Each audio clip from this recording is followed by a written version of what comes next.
right, guys, I'm here with Haider today, who is the Chief Marketing Officer, the CMO at OKX. Haider, how are you? I'm doing well, Joe. Thanks for having me here.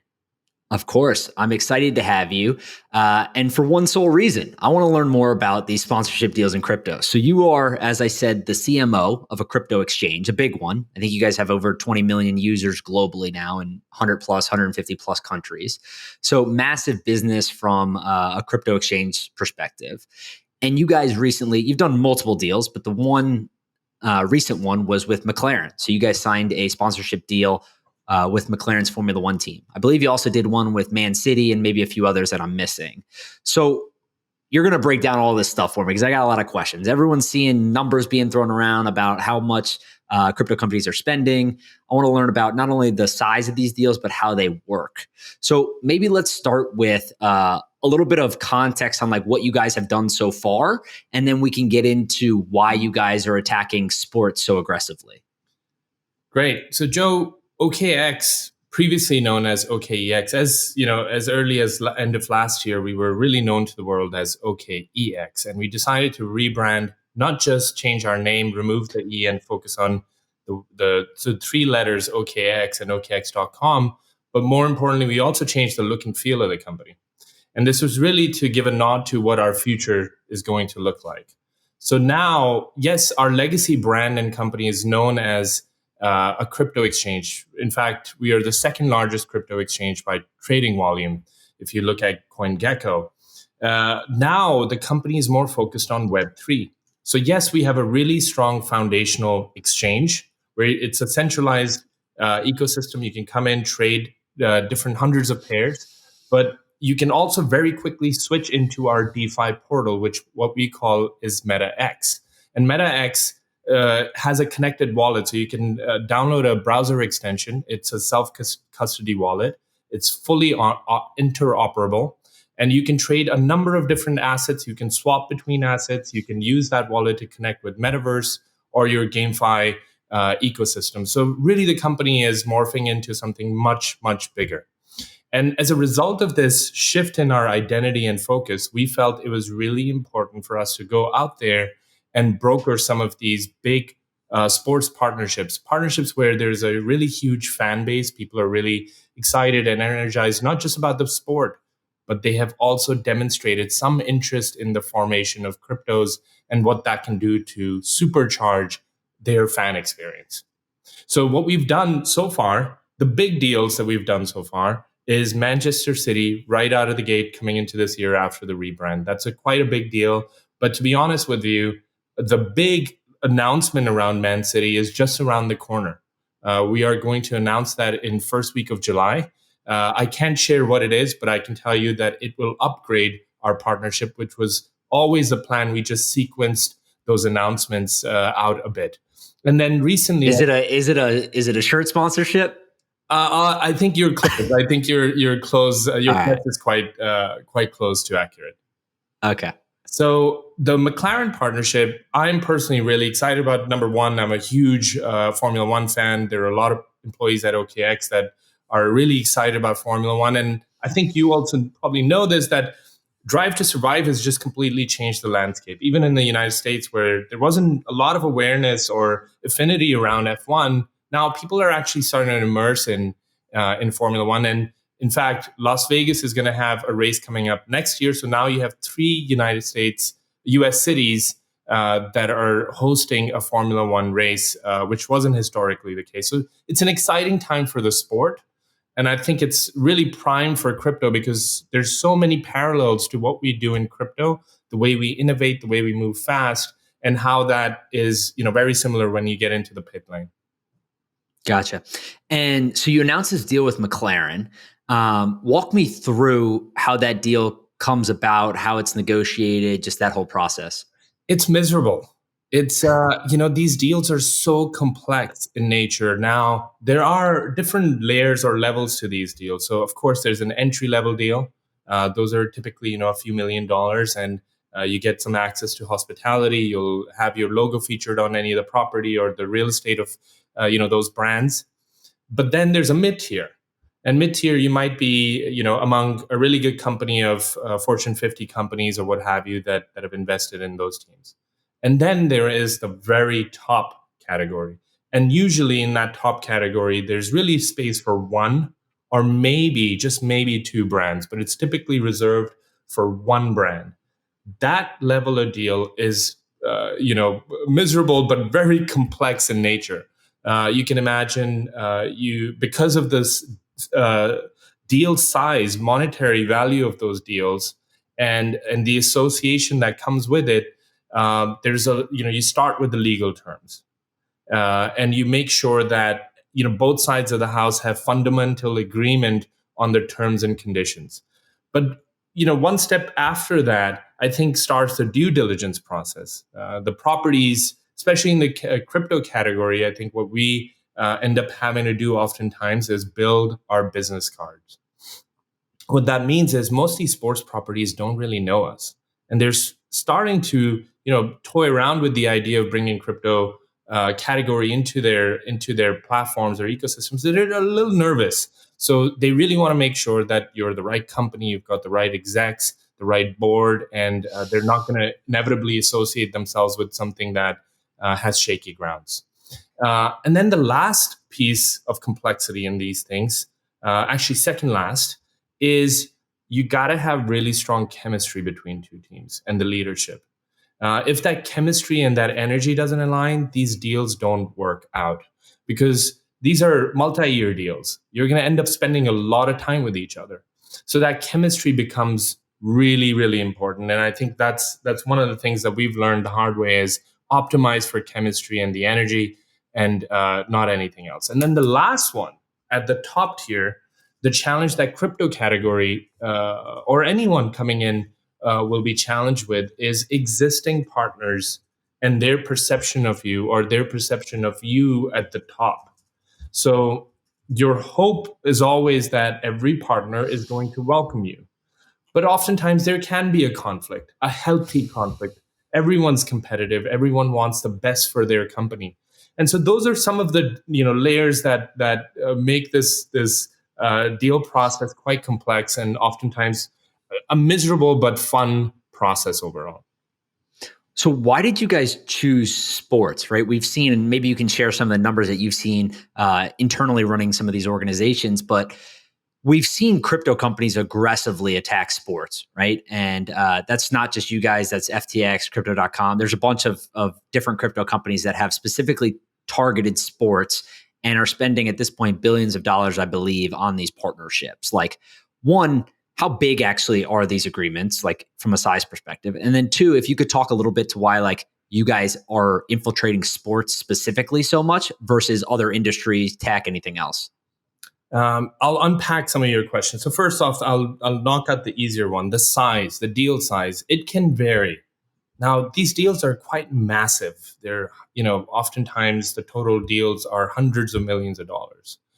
So they're quite massive deals, at least the scale at which we're pursuing them. You asked me why we're doing these deals, specifically McLaren, but more importantly, why sports. And look, I think I, as a marketer, try and break it down in three categories. Number one, somebody asked me recently, how are you thinking about building your brand at OKEx? Or not my brand, but OKX brand. And my response to them, was that we're not building a brand, we're building a character of a company. Because if we actually do a great job at building our character, the brand is a byproduct of that. It will come naturally. You don't go and say, I want to build a brand. You have to build your character. And even with yourself as an individual, Joe Pompliano is not going to suddenly be a brand out of the gate. You're going to define your character, what you stand for, what you want to deliver as value to the world, and then work backwards. And in that journey, people define your brand. So that's number one, is these deals are really important because they help us define our character. It's really clear why we are betting on McLaren. Why are we betting on Man City? And I think through that investment, through that journey, hopefully it will contribute to the character we look forward to incubating for ourselves. The second piece with these deals is you and I can go do a large media buy globally. The burden is that our creative and our work has to work really hard to get public's attention. And it's going to be really, really challenging for you to strike any emotional connection.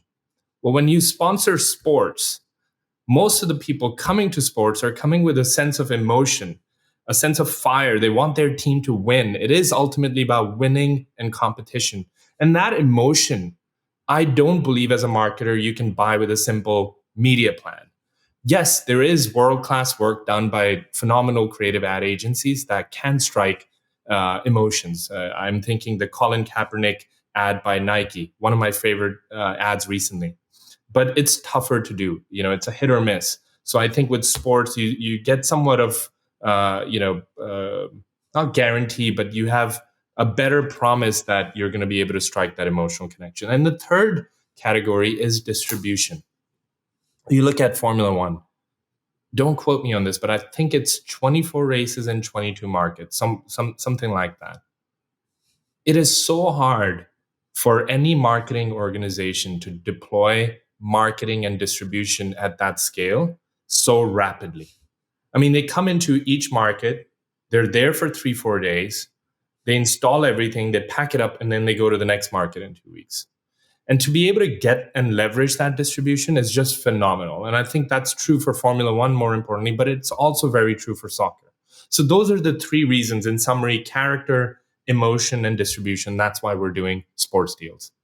Yeah, I was going to ask how much of a global component plays into this, and it sounds like a lot, because Formula One was always one of those sports, specifically even before Liberty Media purchased the asset, right? Everything was relatively undervalued from a sponsorship perspective. They just weren't charging nearly enough relative to what they could have been. Not only because if you think about TV alone, right, there is 90 million plus people that watch every single race all around the world. That's essentially a Super Bowl 22, 24 times a year globally. So you're reaching a ton of different markets. And one of the stats that always stuck out to me, and maybe you'll find this interesting, is Mercedes. They actually quote the amount of time that they see from a TV perspective in their marketing presentation on their quarterly earnings, right? So when they're the top team, which they've been for the last 8 years, they found that each race, they get about 23 to 25% of the TV time. Right. And the second team, which has been Red Bull, has realized a similar amount, and then it starts to drop down given kind of your place in the standings.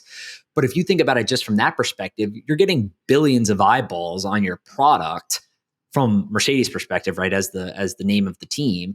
But even someone like yourself would get a similar outcome. So that leads me to the next question of like, how much does the team performance play into this, right? Do you guys think of this as like, we want to bet on McLaren because we think they're going to get better and they're going to eventually be a top team, one of those 1 to 2? Or does that not necessarily matter as much? Joe, we spoke to and have interacted with most of the teams, not all, but most of the teams that matter on the grid. And I got to tell you, they're all fun conversations. But with McLaren, the legacy that McLaren brings to the table. Look, it was Ayrton Senna's team. Lewis Hamilton's first team was McLaren. There's just so much legacy with McLaren. If you go to their headquarters, and I would love to take you there, Joe. Let's take Pomp and you there this year. I think MCL is just so incredible. You realize that maybe I'm not allowed to say it, but I'm going to say it on your podcast. I believe that with McLaren, we bought the dip. They are on the rise. I really believe in Daniel Ricciardo as a driver. I think he's a phenomenal, aggressive, very competitive, sharp driver. He's going to find his bearings on McLaren, and I think he's going to crush it over the next few years. Same thing with Lando. I think Lando is very, very competitive. He's got a podium position this year already. So I think the car is being refined. I know there's some really exciting stuff that McLaren is pursuing from an innovation standpoint, but I also love what the drivers stand for. And I think they're going to get after it. And for me personally, I really think with McLaren, we bought the dip, and they're really going to be the challenger brand coming up in the next few years. But more importantly, I would also say, I think if you look at a survey done by Formula One last year, this really fascinated me, was McLaren happens to be the most loved brand in Formula One.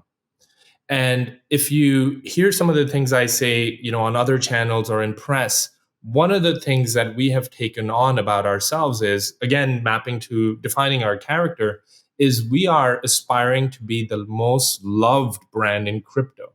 I don't think you'll hear that from any other crypto company. And if you do, I'm going to be excited because then I know we're heading in the right direction. I really believe that OKX has to stand for something. And number one, it has to stand for its investor community. So I'm going to give you an example of Luna last year. I don't want to digress too much, but it's an important example. Last week, a lot of people, a lot of investors lost money on Luna and USD. OKX is the only exchange that has a risk system that detected the peg breaking. And we emailed and notified 7,000, 9,000 customers, 7,000 in the first batch, 2,000 or 3,000 in the second batch.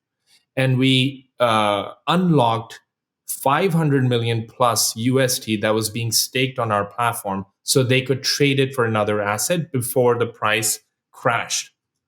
Investors on our community saved millions of dollars. Okay, this is how we want to become the most loved brand, plus the partnerships like McLaren. So I hope that kind of gives you a sense of why McLaren, that data point about McLaren being the most loved brand, our ambitions around being the most loved brand, and us coming together to do something special. No one hates McLaren, right? I think that's the easiest way to look at it. Everyone, whether you love McLaren, you definitely don't hate them, right? From a Formula One fan perspective, at least. And I would be curious, though, like for people who have seen Drive to Survive, one of the funniest scenes I think that sticks out to people is Haas when they're doing the sponsorships, right? And I'm sure you know what I'm talking about. They're taking pictures with the boats and on the swings and all of this stuff, right? And they're doing what they have to do as one of those lower level teams to get by and make sure that they have enough money. Because anyone who has been around the sport or looked into some of this stuff, like Formula One's expensive, right? It's difficult to maintain a team. It's difficult to turn a profit. It's difficult to make sure the team is financially solvent. So I'm sure you talk to multiple teams through these sponsorships, as you mentioned earlier. How does the pricing differ between kind of teams that are lower down on the constructors list versus the top teams and even in the middle too? They vary. Look, if you go to the top three teams, the very the highest deal, which is a primary partner or a naming partner or a certain designation, is currently the prices that I have seen, and you only heard it here on Joe Pompliano's podcast, is about the 90 million to 100 million euros range. Yeah, so Oracle paid Red Bull 500 million, right? That was the number that was public. I don't know if there's always some kind of stipulations to these, but the public number was 500 million. So that's $100 million a year over 5 years, which I think is similar to what the reported number for Crypto.com was for the brand, right? Formula One, or was that a different price? I think, look, from what I know, Formula One, category exclusivity for Crypto.com was less than that. I think, okay. Quote me, but I believe it's in between the 30 to 50 million a year range. Okay. And it's but I also find Crypto.com on some cars. So they're doing a hybrid. They've smartly secured the designation for Formula One, blocking every other crypto company out. And then they also have some teams. I can't remember which exact team they're on, but I've seen their logo on one of the teams. It could be Mercedes or somebody else. Yeah, I assume that's a complex deal, right? If you're doing the overarching brand where you have signage and you're obviously paying, you said 30 to 50 million, whatever it ends up being, depending on the number of years and stuff. I assume that's not something that gets worked out overnight. That's a 6+ month process at least to determine some of these things. So yes, typically it is a very long process. I gotta brag about one thing: our teams are so incredible. Especially our legal teams and our partnership teams and our partner CAA, Creative Artists Agency, the best agency ever, I believe, because of the people. We got the McLaren deal done in 10 days. Holy shit. Yeah. People were up at night. It was literally, all hands on deck. And have you guys mentioned how much your deal was, or is it public at this point? Look, I'm just trying to get a size of the scale, right? Because if you're telling me 10 days, that's obviously quick. It's impressive if it's a big deal. It's impressive regardless, right? But it's obviously even more impressive if it's several $1 million type deal. It's hundreds of millions of dollars. It's close to what the Oracle Red Bull deal is. Gotcha. I just try not to share exact numbers because it's not good practice, but I will tell you it's north of what Oracle paid for their deal. And the because we finished it in 10 days, the reason why we also try to do it in 10 days and get it wrapped up was because of Miami. We really wanted to make sure that we are there in Miami with McLaren because it's Miami's first race. So it was a really important milestone for us. But Joe, the more complexity on these deals beyond the money is what actually goes into the terms and agreement. There's a lot to it. It's not just the logo placements that you may see on the car. Even negotiating the placements is a very complex process because you're operating around partners that are already there. So you have to, the team has to move things around to accommodate a new partner, especially a primary partner like us. If you look at the leaderboard of partners for McLaren, we're on the top. There's nobody next to us. We're really just on the top. So that deal tends to be more complex in nature. And then to make that happen in 10 days, you have to be flexible and sequence things out. You have to be okay that in year one, you may not get everything instantly. For example, their shirts and their apparel takes about 8 to 12 weeks to be produced. So the pit lane or the drivers or Zach Brown, Zach and the drivers have shirts that have an OKEx logo. You might have seen that at the Miami race. But the rest of the team doesn't yet. They're going to see it likely this weekend in Spain or maybe at Monaco next weekend. So that part is complex, getting stuff on the apparel. But then once you've done a deal midpoint of the year, almost midpoint, you're not going to get all of the branding right away. So what you're going to see over the 5-year period is OKX branding will continue to elevate over a period of time. What we did have fun with is we betted that we should take the tail, like the entire tail, the back of the tail. So if you notice that the back of the tail has 2 OKX logos, the outside sides have it, the inside sides have it. And the theory is that we know that Daniel and Lando are going to fight really hard on the track, and the team is going to fight really hard on the track. And it's going to be amazing for Lewis Hamilton, Max, and everyone else to be exposed to OKX logo when they're chasing after Lando and Daniel. That's the reason. I love that. That's great. Were you guys competing with anyone to get these deals, to get this deal? I'm assuming a name like McLaren is obviously hot, right? And people want to be part of that agreement. Talk a little bit about the competition to actually secure the deal. So we are the number 2 global trading platform or trading app in the world. Let's just say that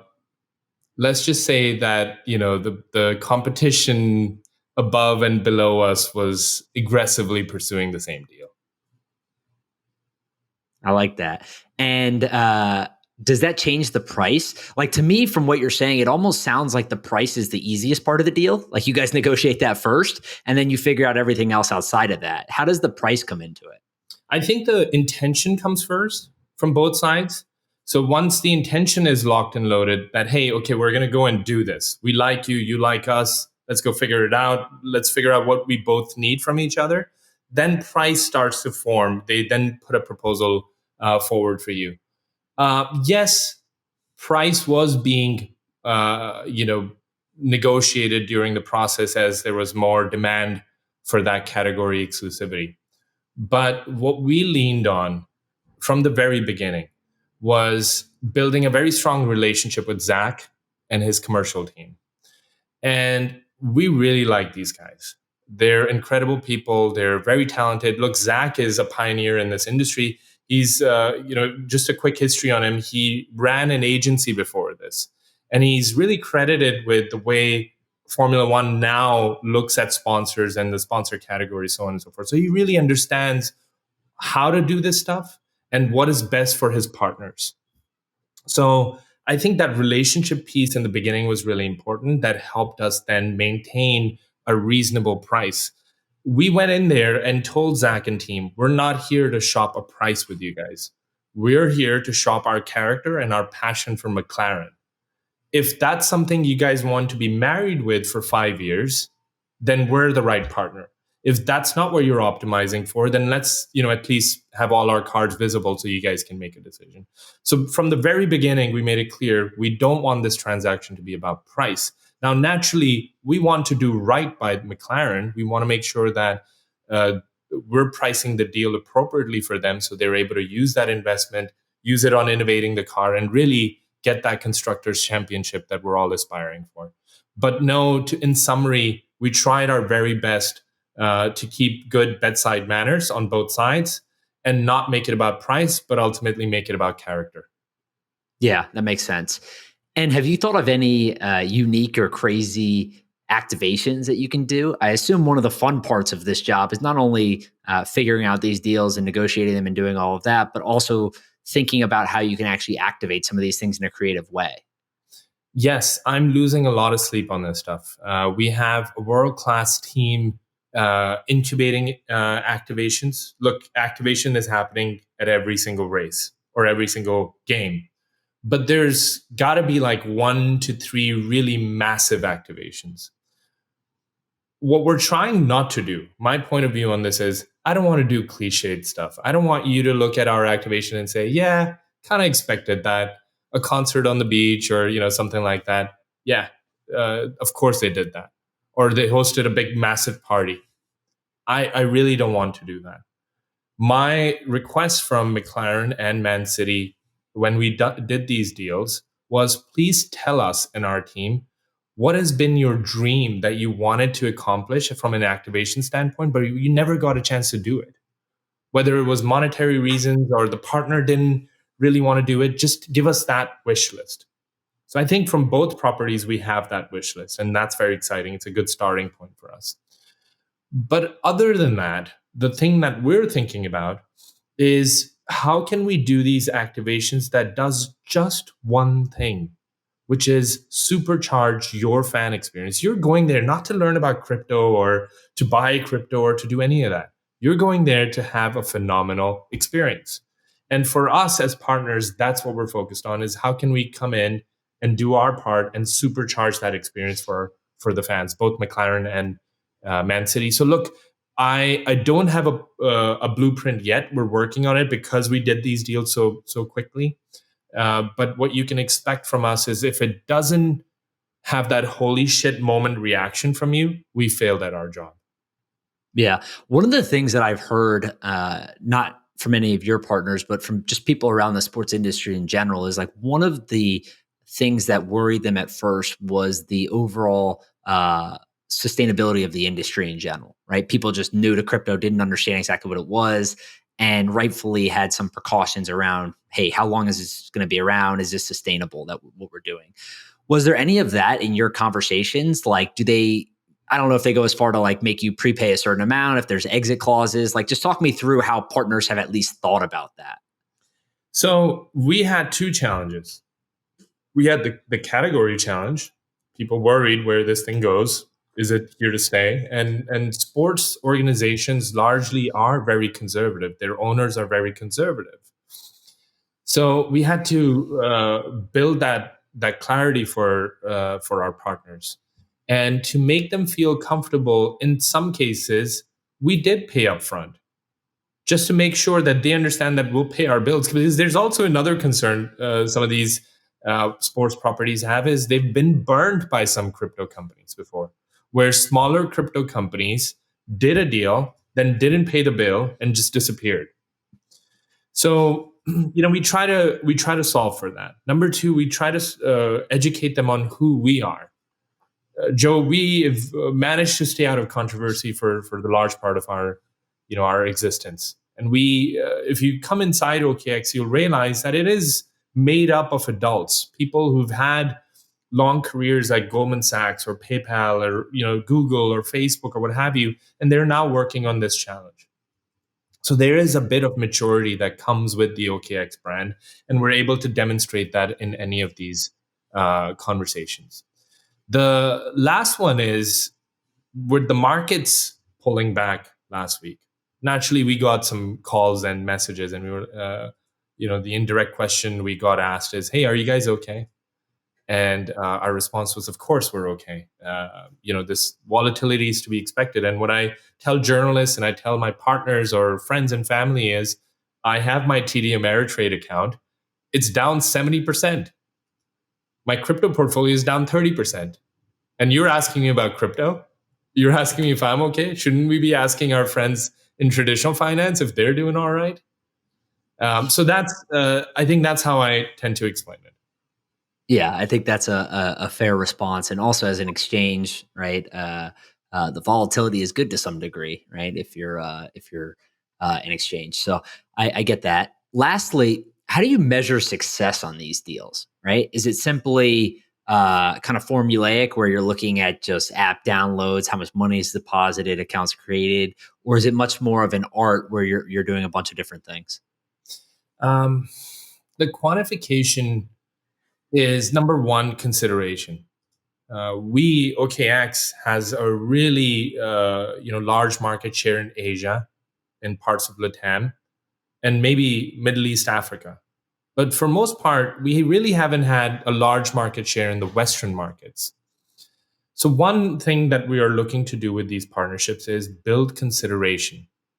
And our philosophy on building that consideration is don't be too commercial, because commercial can come off cheap. Just present your brand, do it in the same way that do it in a way that fits with the mindset of how people are looking at these properties, and the consideration will build on its own. And then, so say for example, Joe, you are new to crypto and you have no idea what OKX is. You go to one of the Formula One races, you're a McLaren fan, or maybe not. You see Lando spin up during qualifying at Miami, and you see our logo in the back of the tail, and you're like, who are these guys? You may not go on Google and search what OKX is, but you've registered that there's a company called OKX. Now, when you're driving around Miami and you see a billboard from us, or when you go on your websites or you go into different apps and you see a banner ad from us, or you go Google buy crypto and you see an ad from us, suddenly you're going to have OKX in the back of your mind, and the conversion probability is going to be much greater. So over a period of time, what we're hoping is that we will build authentic consideration by partnering with these properties, such that when our world-class creative marketing goes out later this year, there's a higher probability of people giving us a chance. There's so much advertising out there from financial firms, from crypto firms. So we have to get that credibility first.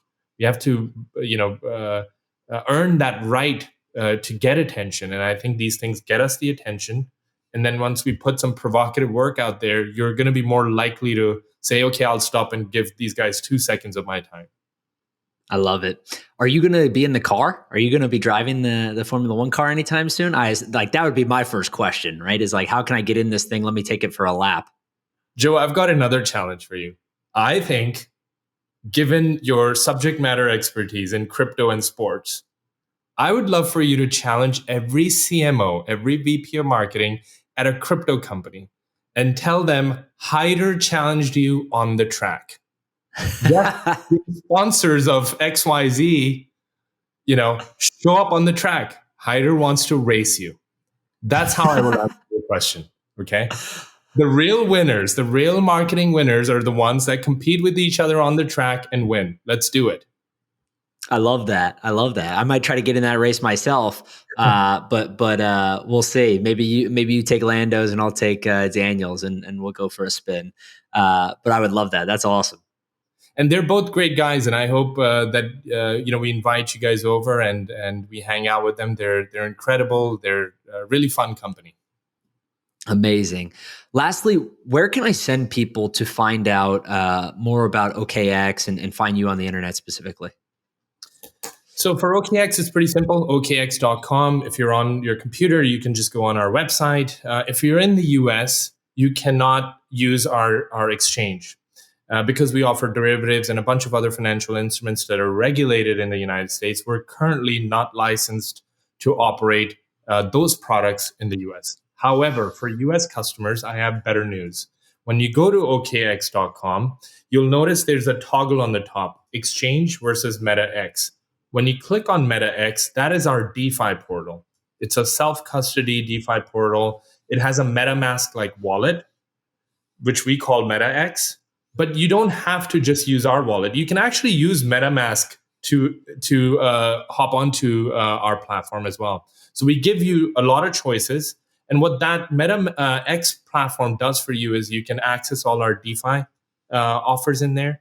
You can use our MetaX wallet to then go into Metaverse and go play your GameFi games.